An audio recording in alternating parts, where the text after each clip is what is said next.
This was a pretty big dead ash. It was dying on me. All of our ash trees are dying from a ash borer. And it's a little bit too close to the barn and where we park trailers, right over in here. He's right at 24 inches diameter, but this is about the closest I've come to getting seriously hurt on cutting down trees. And I've dropped a lot of trees, but I'm by no means a professional or an expert. I've got just enough sense to get a tree on the ground so far without getting hurt. This is about the closest I've come. And I'm gonna try to just kind of explain the situation here. Went ahead and cut a V-notch here. I wanted it to fall just about where it is, if not a little bit further to the right, which means it would have been out in the yard easier to clean up. Then went ahead and proceeded to make the cuts this way. That tree had two big forks, one main trunk going up and a very big fork coming off of it here. The fork on the left was going to catch right up in here and kind of guide the tree right down here. I thought it would be about another 5 or 6 feet to the right, but that's good enough. But I finished my last cut right here where I'm standing. This guy here, he would have hit me and it would have hurt, but you wouldn't believe the way it come back on me. We'll go out there and take another look at it. The tip ended up clear out here.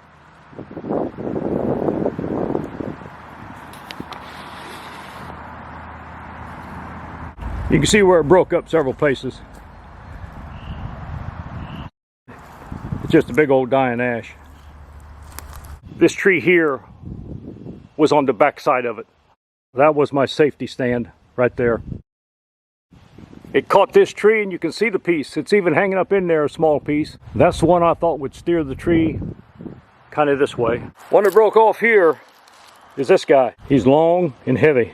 10, 20, 30, that's every bit of 30 feet, possibly 35 feet. And he's probably about a foot in diameter at the biggest. And it landed right where I was standing when I made my last cut. But when it snapped off, it jabbed in the ground right here and stood straight up for a few seconds. Now let's go take another view. Even the part right up here where I'm standing is about a foot in diameter. Where the tree forks, and right in here is about 12 to 14 inches in diameter. And that fork was already leaning far out from the rest of these trees.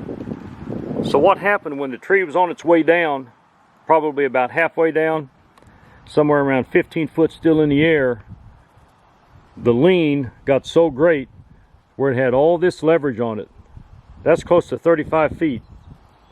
And all that leverage compounded on this weak joint, and that's where it snapped off. Still 15 feet in the air. And then the weight of this was heavy on this end, and it's just enough to stick in the ground right there, almost about a foot deep.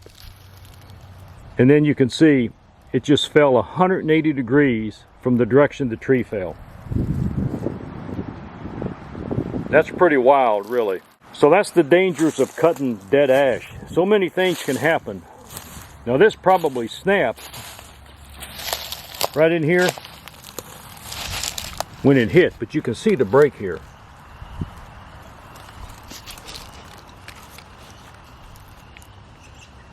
That by no means is just good fresh wood the way that break is and where the worm or the borer had been working. And we've got so many dead ash here. But in southern Indiana, that's what's happening. I assume it's the same in northern Kentucky. But looking out through the woods, you don't realize just how many ash trees you had until you see all of them starting to die. Okay, standing right here looking straight up, this stuff was behind me and no vines were caught on it. So nothing up there was going to fall down and hit me. I had to worry about this. This is a little bit forward and to the left of me. There's the piece that got hung up. So as soon as I cut it enough to where it was starting to fall, and I could clearly see it's going to go on down on its own, my game plan was to back up right here. Right behind this tree. This was kind of my safety net. So I stood right here. Still had the saw idling, and she was on her way down. I was looking up just to make sure nothing was going to come down, and if so, I had a clear path behind me to provide even more safety if I wanted to get further away from it. Went ahead and opened up a little path here in some briars. Always clear you a path. Make sure you got a place to go. I was standing right here when this tree fell. That's less than 10 feet from me. That's about 6 feet right there. It's right there where that stick is sticking up vertical. That's just a small one. She stood straight up there, and I couldn't see it. And then out of nowhere, it comes clearing, boom, and falls this way. 30 to 35 feet of tree falls the complete opposite direction where I cut it. Just from the fact it broke off high enough up to jab in the ground and then finished its fall this way. So when you do cut a tree, no matter how safe it looks to you, don't hang around at the base of it.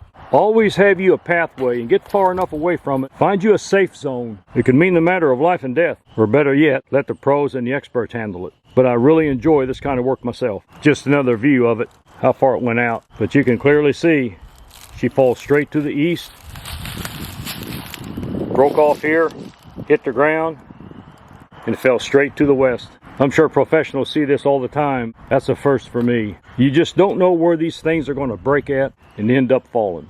If you got any questions, please don't hesitate to ask in the comment section. Thanks for watching. Have a good one.